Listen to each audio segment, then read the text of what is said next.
UP के फतेहपुर जिले में शाहनवाज रसायन होली के बूथ संख्या 339 में भाजपा व सपा समर्थक आपस में भिड़ गए। बताया जा रहा है कि सपा कार्यकर्ताओं के द्वारा भाजपा के वोटर को वोट नहीं डालने दिया जा रहा था, जिसके बाद विवाद बढ़ गया। सूचना पर पहुंची भाजपा प्रत्याशी व केंद्रीय राज्य मंत्री साध्वी निरंजन ज्योति, उन पर भी हमला किया गया। मौजूद सुरक्षा कर्मियों ने किसी तरीके उनको गाड़ी तक पहुंचाया। वहीं पुलिस ने भीड़ को खदेड़ा और कड़ी मशक्कत के बाद हालत को काबू में कर लिया।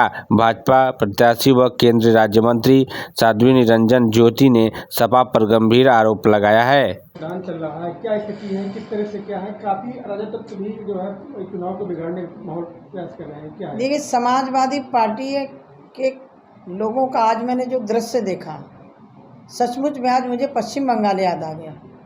भाजपा सरकार में एक गांव अकेले उनका, उस गांव में जिस तरह से मुझे अकेले घेर करके मारने का प्रयास किया, पत्थर फेंका।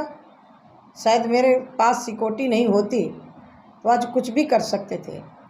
अब मुझे लग रहा है कि 4 दिन पहले जो मुझे सूचना मिली थी, बिल्कुल सही सूचना थी। उनको मालूम था कि अकेले होंगी, लेकिन मेरे साथ 4-5 लोग सिक्योरिटी वाले थे। इसके कारण मैं वहाँ बच गई, बड़े मोटे मोटे डंडे लेकर के। और पूरा गांव जो हमारा वोटर था उसको गांव में झांकड़ लगा के रोक दिया, रास्ता रोक दिया, अपना वोट डलवा के बवाल कर दिया। ये तो पूरा पश्चिम बंगाल की तरह कर दिया। मैं आज तो बड़ा हैरान थी कि 6वां चुनाव लड़ रही हूँ, इस तरह का दृश्य मैंने नहीं कभी देखा।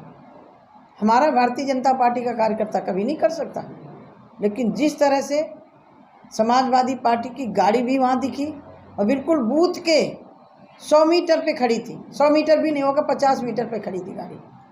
दीदी, प्रशासन की क्या लापरवाही मानी जाएगी इसमें? वहाँ 3-4 पुलिस वाले लोग थे।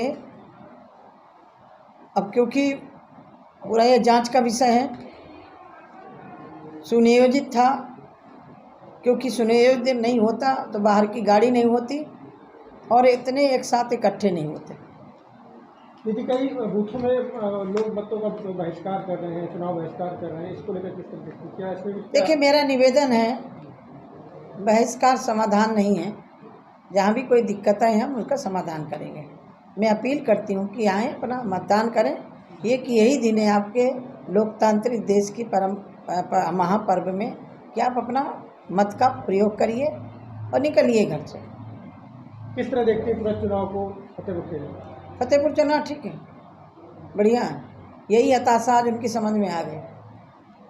और मैं तो अपील करती हूँ फतेहपुर की जनता से, 10 सालों में कहीं भी कोई बवाल नहीं हुआ, 10 सालों में कहीं भी कोई गुंडागर्दी नहीं हुई। आज अभी जो मेरे ऊपर हुआ है, पूरा वीडियो है उसमें। मैं जनता को आगाह करती हूँ, अभी भी घरों से निकलिए और गुंडागर्दी करने वालों को बाहर फेंकिए। तो इस हमले से क्या अंदाजा लगाया जा सकता है कि सपा पहले से मान चुकी? 4 दिन पहले मुझे सूचना मिली थी। हार रही इसलिए ऐसा कर रही है? हार, हताशा, निराशा स्वयं अखिलेश यादव के बयान से यहाँ टपक रहा था कि हम हार रहे हैं। एक महिला के लिए, एक संत के लिए जिन शब्दों का प्रयोग किया अखिलेश यादव ने, मुझे पूरे देश की जनता सुनेगी, प्रदेश की भी सुनेगी। आने वाले चुनाव में अगले जितने चरण बचे हैं, इनको ऐसा उखाड़ के फेंके। मैं किसी को गाली नहीं दे सकती हूँ, लेकिन एक ही चारा है कि भारतीय जनता पार्टी के प्रत्याशियों की बटन दबा करके इनको हार का मुंह दिखाएं। ये चुनाव दौरान हमला हुआ था, इसमें जो है आपने शिकायत किया है? अभी फ़ोन से किया था, लिखित में करेंगे।